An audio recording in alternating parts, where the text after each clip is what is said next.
गाबो चौका पंथी, आहा पंथी गाबो दूर मिले गाबो चौका पंथी, आहा पंथी सुनो जमुना रे नारी गा कर दिए न जलाओ ओ दीदी गुरु बाबा के चरण पखारा, ये कर दिए न जलाओ ओ भैया गुरु बाबा के चरण पखारा।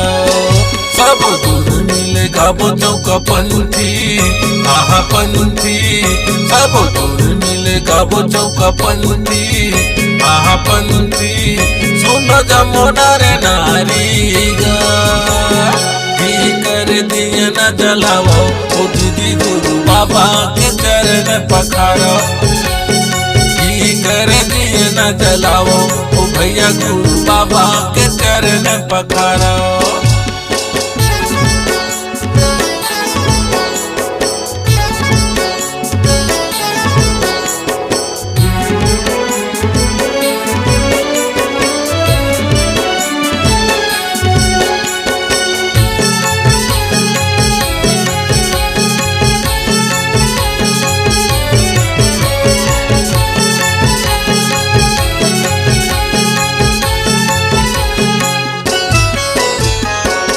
घरों घर गुरु बाबा भैया बैठे आसन लगाएगा, सब जीव के तारन हारा दुख दर्द ला मिटाएगा।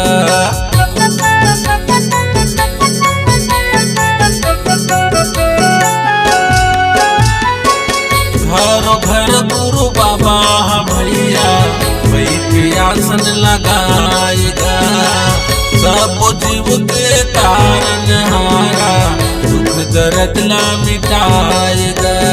ज्ञान के जोत जलैया, ज्ञान के जोत जलैया कर ले वो पहचानिला, घी कर दिए न जलाओ ओ दीदी गुरु बाबा के चरण पखारा, घी कर दिए न जलाओ ओ भैया गुरु बाबा के चरण पखारा।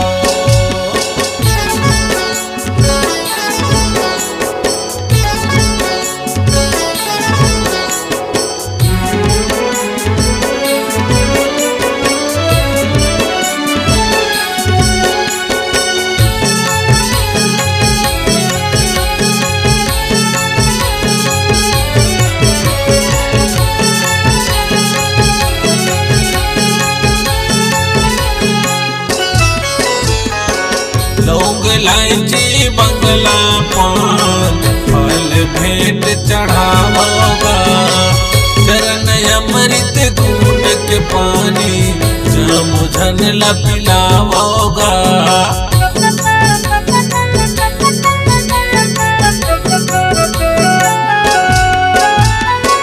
लौंग इलायची बंगला पान हरियर भेंट चढ़ावोगा, चरण अमृत घूट के पानी जमुझन ला पियावोगा।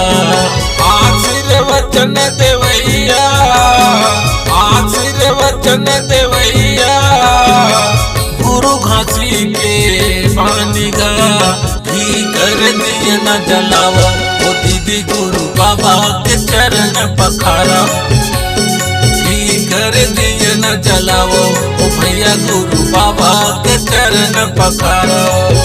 चलो दूर मिले गाबो चौका पंथी, आहा पंथी चलो दूर मिले गाबो चौका पंथी, आहा पंथी सुनो जमुना रे नारी गा, घी कर दिए न जलाओ ओ दीदी गुरु बाबा के चरण पखारा, घी कर दिए न जलाओ ओ भैया गुरु बाबा के चरण पखारो, घी कर दिए न जलाओ ओ दीदी गुरु बाबा के चरण पखारो।